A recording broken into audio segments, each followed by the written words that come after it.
le Call of Comedy Club, présenté par Laurine. Bien, alors, j'ai envie d'écouter les histoires de Colin, est-ce que vous aussi? Oui. Alors on va faire un maximum de bruit s'il vous plaît pour Colin.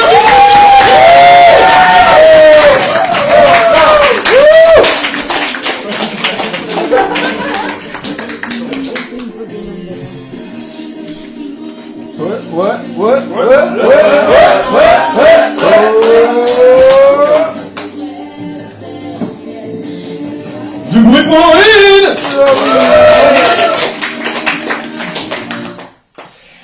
Merci beaucoup Laurine pour cette intro. J'ai pas trop entendu, j'étais en train de faire la sieste, mais vraiment ça avait l'air très sympa en tout cas. En tout cas, merci beaucoup à tout le monde d'être venu, ça me fait très plaisir. Et puis pour l'accueil que vous me faites, en fait non, c'est moi qui vous accueille, donc merci à moi. Le stand-up, c'était un peu un défi. En fait, je m'en souviens très bien, quand l'idée nous est venue, on était en train de prendre des verres et ça nous est un peu venu comme ça. Et ça paraît, en fait, ça paraît facile. C'est pour ça qu'on s'est dit on fait ça. Mais en fait, c'est vraiment pas facile. Mais c'est sûr que quand on est assis comme ça, moi au début, voilà, j'étais comme vous, j'étais le côté assis du stand-up, quoi. Je regardais des gens comme Laurine, super stylés à raconter leur vie là, pour oublier mon quotidien pourri, ma vie qui parsemait d'échecs, mes problèmes d'érection. C'était vraiment des trucs que j'arrivais à oublier à travers des histoires des gens. Donc je me suis dit peut-être qu'en passant de l'autre côté, bah voilà. Peut-être que je réussirais enfin à être stylé. Et en fait, j'ai réalisé que pour faire du stand-up, il faut avoir des choses à dire. Parce que c'est un truc où on parle.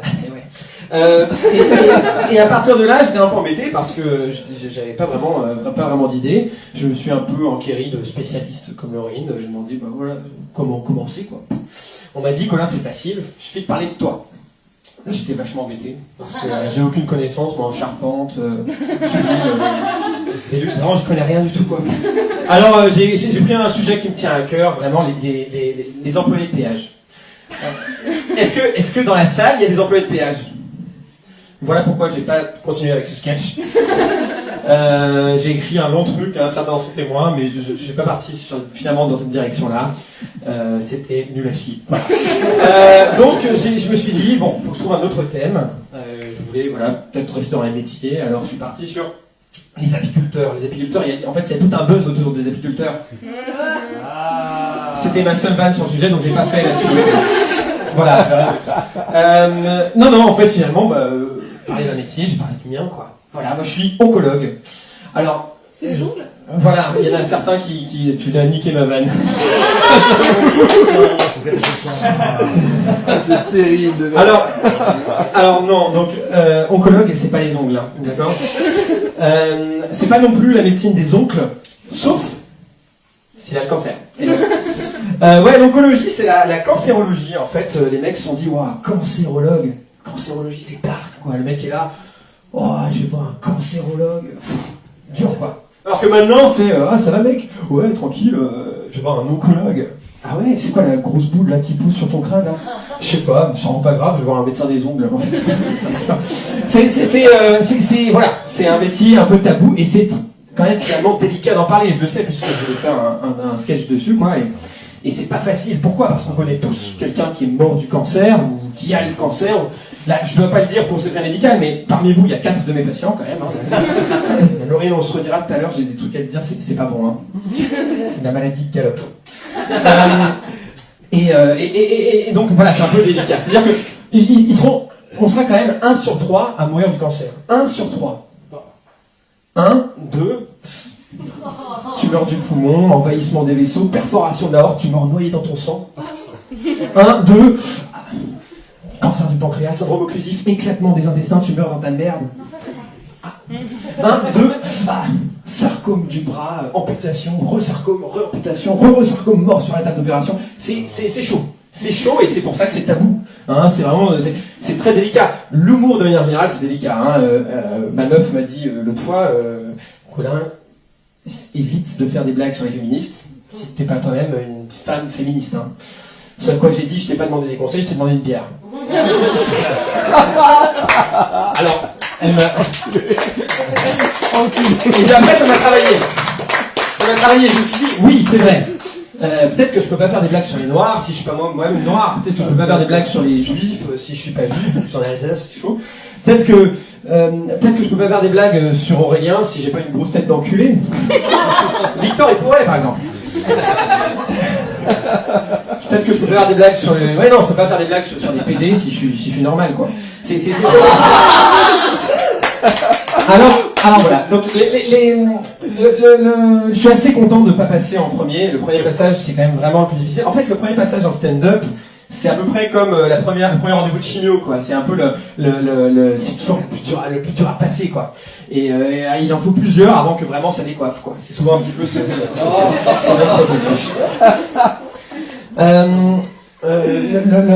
l'oncologie, moi j'ai commencé en 2018 en fait, justement quand je suis arrivé en Alsace. 2018, ça fait pas il y a si longtemps, hein, finalement. On parlait de quand on était plus jeune, mais finalement j'étais vraiment beaucoup plus jeune à cette époque-là. Et par ça, je veux dire beaucoup plus con. En plus d'être con, j'utilisais très mal ma thune, j'utilisais tous mes budgets dans ma bière, etc. Sachant que j'avais un budget d'étudiant à l'époque, donc j'étais pauvre en plus, ce qui faisait de moi un pauvre con. En tant que pauvre con, il y a plein de choses de la vie de tous les jours qui normalement sont pas des trucs de luxe, mais qui pour nous paraissent des trucs de riches, quoi, des trucs réservés aux riches. Pour ma part, la douche en faisait partie. Je pensais vraiment que si je prenais moins de douches dans la semaine, à la fin du mois, j'aurais plus de bière, quoi.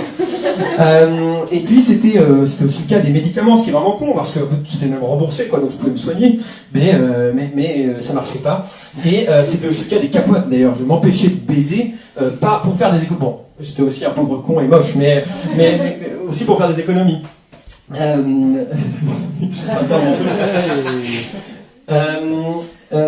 Et voilà, et donc c'était l'époque, excusez-moi, où je venais d'avoir ma voiture, ma belle Twingo là.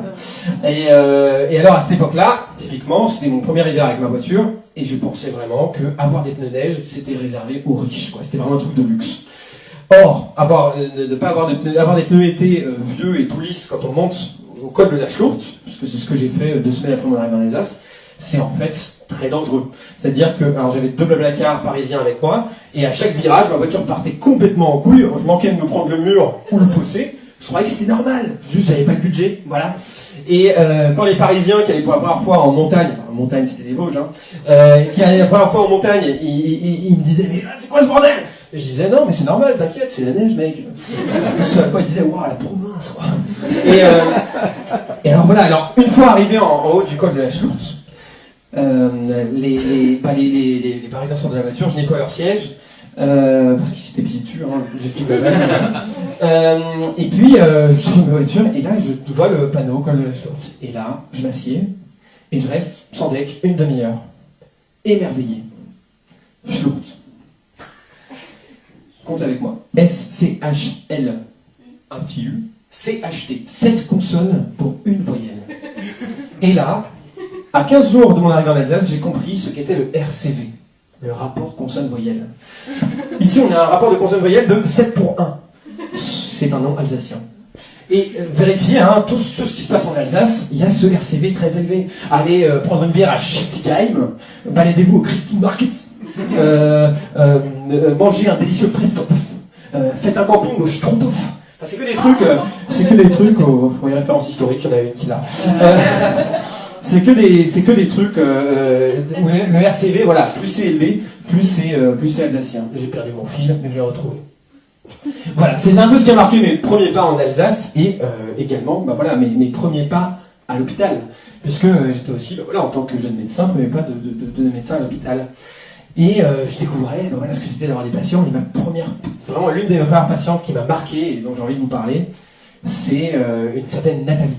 Mais attention, c'est pas vraiment Nathalie, c'est plutôt Nat. Alors, Nat, tout le monde connaît Nat. Et si c'est pas Nat, ça peut être Pat pour Patricia, Kat pour Catherine, à la limite Chris pour Christelle. Mais en tout cas, on en a tous dans notre entourage. Et si vous n'avez pas cherché bien, c'est la secrétaire ou l'assistante qui apporte des tiramisu de manière régulière ou le même gâteau à chaque fois. On l'a tous. Donc, Nat, comme toutes les Nat, elle était un peu petite, un peu rondouillette. Alors, elle le dit, j'ai mes rondeurs, quoi. Elle est un peu fière de ça. Les cheveux ébouriffés en pique derrière, les petites paillettes sous les yeux. Et puis les tatouages évidemment, alors un tatouage d'elle dans le dos qui a tendance à s'incliner sur les séquelles de la grossesse un petit peu, et puis un tatouage infini avec le nom de son mec, ou plutôt comme elle le dit, de mon homme. Alors, mon homme, c'est souvent Boris, ou Seb à la limite, mais Boris souvent. Un peu frêle, sympa, hein, mais voilà. Et informaticien. Voilà. Ça, c'est toutes les Nat, c'est pareil. Donc, je vois Nat qui arrive, hein, je la rencontre en tout début. Je lis son nom de famille, dont le RCV était très élevé, c'est un nom de famille alsacien, hein, vous suivez. Mais Nat, elle n'a pas l'accent alsacien. Non. Nat, elle a l'accent Nat. Bonjour. Hein. En vous remerciant. Pareillement. Et elle maîtrise parfaitement cette fameuse technique du ouais inspiré, qui se suit toujours d'un petit gémissement qui est nécessaire, hein, parce que un ouais inspiré qui n'est pas soufflé par un petit gémissement, ça entraîne la mort. Si vous inspirez sans arrêt, les poumons éclatent, vous mourrez. Et il y a une sélection naturelle de nattes qui s'appelle comme ça. Donc moi, c'était une vraie natte qui faisait... Donc ça, c'est très important. Donc voilà, il y avait quelque chose un petit lien entre nous, hein, avec Nat. Je me présente à elle, c'est la première fois qu'elle venait à l'Institut du cancer. Et voilà, je dis, voilà, je suis votre oncologue. Et assez vite, je vois que c'est compliqué parce qu'elle comprend œnologue. Et elle dit, ah, c'est vous qui faites le vin. Moi, je dis, non, c'est plutôt vin Christine. Alors voilà, les deux pour rigoler ici, c'est les oncologues. Il y en a qui ont souri, c'est les médecins qui se rappellent que c'est un peu une chimio, mais tous les autres, vous êtes complètement à l'ouest. Hein. C'est parce que voilà, Christine, c'est une chimiothérapie. Alors, vous n'avez pas compris, je regrette d'avoir fait cette blague, mais croyez-moi, je regrette encore plus d'avoir fait à Nat. Parce que si vous êtes à l'ouest, mais Nat... C'est-à-dire qu'elle commençait à m'enchaîner avec toutes ses marques de rosé pamplemousse préférées, ses vacances en camping à Beaune, tout ça, j'ai dû cadrer la consulte, quoi. Fallait vraiment que je sois là. Et donc, je me pose et je dis, Nathalie, vous avez le cancer. Ce à quoi elle me répond, tu me dis hein, si je parle trop fort par contre. Ce à quoi elle me répond, non. Alors j'étais un peu perturbé parce que je dis, je suis désolé, j'ai une irritation là. Oui, vous avez le cancer, quoi. Elle dit, non, je suis bélier. Waouh, là ça commençait à être vraiment une conversation difficile, hein. Et alors là j'ai pensé à tous mes grands profs, tout ce que j'ai appris en termes de communication médicale et de savoir-faire avec les patients, se mettre au même niveau, etc. Donc là, je me suis posé et j'ai regardé santé. 0,5 étoiles sur 5. Les nœuds lunaires, en conjonction avec votre soleil, indiquent un tournant significatif dans votre quotidien. Vénus en taureau vous encourage vivement à lire le résultat de cette mammographie. La biopsie pointe son nez, comme la pleine lune. Avec Saturne en antérétrograde, une période de troubles intestinaux et de raréfaction capillaire vous attend. Alors Nat, là elle a compris, je crois qu'elle a compris en tout cas. Et ben voilà, après c'était parti quoi pour le vrai parcours, le grand parcours, ce qu'on appelle le Welcome Pack. Elle a eu la chimio, la chirurgie, la radiothérapie, l'hormonothérapie, la totale. La totale. Et puis là, il y a eu le Covid. Ou plutôt, comme dit Nat, le Covid. Si vous voulez, on a tous dans notre entourage des gens qui ont un certain goût pour la vérité, on va dire. Voilà. Mais niveau complot, Nat, c'est vraiment la queen. C'est-à-dire qu'elle peut prendre plusieurs complots différents, les mettre entre eux, les envoyer, puis ensuite répondre avec d'autres complots, tac, tac, tac. C'est super chaud. Alors, forcément, quand il y a eu la consultation où il fallait que je lui dise que, avec le Covid qui avance, il fallait vacciner parce qu'elle était vulnérable, elle était sous traitement. Et bien sûr, elle a refusé, elle m'a expliqué que, non, parce que je sais très bien que le vaccin, il comporte une puce qui permet de ne pas voir que la Terre est plate. Alors, j'avoue, à ce moment-là, j'ai voulu un petit peu jouer. Donc, je l'ai faite comme ça. Oh là là, Nat, vous avez compris. Mince. Et oui. Bon, je vais devoir prévenir le président. Je prends mon numéro, je fais un numéro pif. Oui, Emmanuel. Oui, désolé de vous déranger. Il faut qu'on annule tout. Il y a Nat qui a compris. Ouais, le vaccin, la terre plate, j'ai compris. Ouais, la 5G. La 5G des aliens aussi. Aussi. Oh là là. Après j'ai raccroché. Je dis bon voilà, le président vous félicite, hein, il est bluffé par votre sens de la déduction. Il est aussi très déçu parce que son plan a échoué. Et il me dit de vous dire que vous avez des métastases au foie, à l'os et aux 2 poumons. C'est la première fois que je fais cette annonce et que c'est pris comme une victoire. Franchement, elle était à fond, elle s'en foutait, quoi. C'était génial. Et après, j'ai compris qu'elle croyait que métastase, c'était une médaille d'honneur ou une légion. Je sais pas. Voilà, c'est un peu moins bien passé. Je suis super dur. Elle vit encore, Nat? Alors, malheureusement, il y a eu ce lien créé avec Nat assez fort, hein, finalement, parce qu'on s'est vu régulièrement. Et puis, dans le parcours d'interne, on change tous les 6 mois de stage et d'hôpitaux et de terrain. Et ça nous a séparés, quoi. En tout cas, j'ai perdu de vue cette patiente. Et entre-temps, je me suis découvert vers d'autres services, et notamment les soins palliatifs, où j'ai appris que même si on ne peut pas toujours guérir les gens, on peut toujours les soigner, et que c'est souvent quand il n'y a plus rien à faire qu'il reste tout à faire. Donc je me suis beaucoup plu dans cette discipline, ça m'a beaucoup intéressé, et dans ce service qui était un petit cocon de 8 lits, qui accueillait souvent les patients avec les maladies les plus avancées. J'étais dans le bureau médical, je travaillais les admissions du lendemain, donc les patients qui étaient programmés, et là, je vois un nom que je reconnais. RCV à 13,7. C'était le nom de famille de Nat. Je pose le dossier, je vois que le prénom c'est effectivement Nathalie, mais je voulais en avoir le cœur net. Le lendemain, aux aurores, je me rends en service, et là, je la vois arriver, très affaiblie, la maladie a avancé, il y en a partout, c'est assez terrible, elle est toute déformée, ça saigne, etc. Elle a mal, elle n'est pas bien. Elle est méconnaissable, mais il y a quelque chose qui me dit que c'est elle. Elle a un t-shirt avec écrit « attachante ». Et là, je me dis oui, c'est elle, c'est Nat. Alors on l'a accueillie, on l'a soulagée, elle a pu un petit peu se sentir mieux, on a pu accompagner son homme et ses petits monstres. Et elle a pu s'adonner à nouveau à son activité favorite, le scrapbooking. Donc il y avait plein de morceaux de carton partout dans sa chambre, c'était un enfer. Mais clairement, là, Nat, elle était en pneu été sur le col de la Chourse. Voilà, c'était vraiment compliqué. Et donc, bon, pour lui rendre un petit hommage à cette Nat, parce que forcément la maladie continue à avancer, je me suis dit que je vous raconterais ça en chanson. Alors, je vais te demander de me passer ma guitare qui est juste à la côté.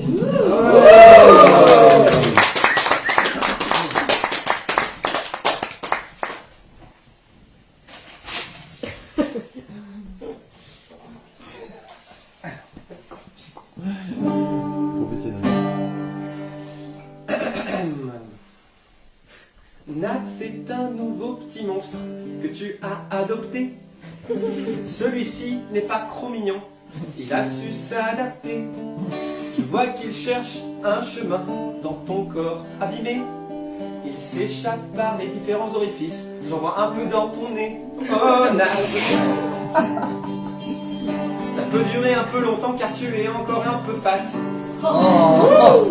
À moins que soudainement ta carotide éclate. En attendant, l'aide-soignante te fera des nattes. Ton homme m'a demandé s'il pouvait caresser ta main. Chimio-immunothérapie ciblée, rien de tout ça ne pourra plus t'aider. Fais-nous une sortie en beauté, bien accompagnée. La chloroquine, les étoiles, ton goût préféré, rien de tout ça ne pourra plus te sauver. Prends ma main, on va soigner ta faim. Tout le monde. Encore. N'oubliez pas de souffler ce que vous pourrez. Belle journée. En vous remerciant. Oui, j'entends. Pareillement. Bonjour. Cordialement. Bon, j'arrête parce que j'ai prendre hyperventilation. Nat, tu fermes les yeux. Ton visage est apaisé. Tu n'as plus beaucoup de cheveux, mais ta petite moustache est restée. La vie sans toi, Nat, sera un peu moins belle, forcément. Oula, faut qu'on change la poche. Alors, je vais pas rater cela. La vie sans toi, Nat, sera forcément un peu moins belle. Oula, faut qu'on change la poche de ton anus artificiel. Oh, Nat. Je pensais que ce serait plus lent, car tu étais quand même vraiment bien fat. Par contre, niveau odeur, là, faut avouer que ça se gâte. C'est une scène de crime, j'appelle Christophe Ondelat. Est-ce du pus, de l'urine ou du sang ou autre chose qui coule depuis ta cicatrice? Chimio, immunothérapie ciblée, rien de tout ça ne pourra plus t'aider. Fais-nous une sortie en beauté, bien accompagné. La chloroquine, les étoiles, ton boulot préféré. Rien de tout ça ne pourra plus sauver. Oh maman, on va soigner ta faim. Dans un dernier souffle, tu as entrouvert les yeux. Tu m'as regardé, tu as convulsé un peu. Tu m'as fait signe et tu m'as souri. Je me suis approché et tu m'as dit merci.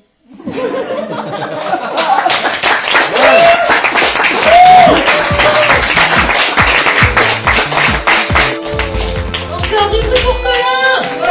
Le Colin Comedy Club, présenté par Laurine. Waouh, ce passage c'était petit mouchoir, non? Alors au début tu rigoles bien, à la fin t'as juste envie de te pendre, non? Mais bravo Colin, très à l'aise aussi, le gars j'ai l'impression qu'il était un peu chez lui, hein.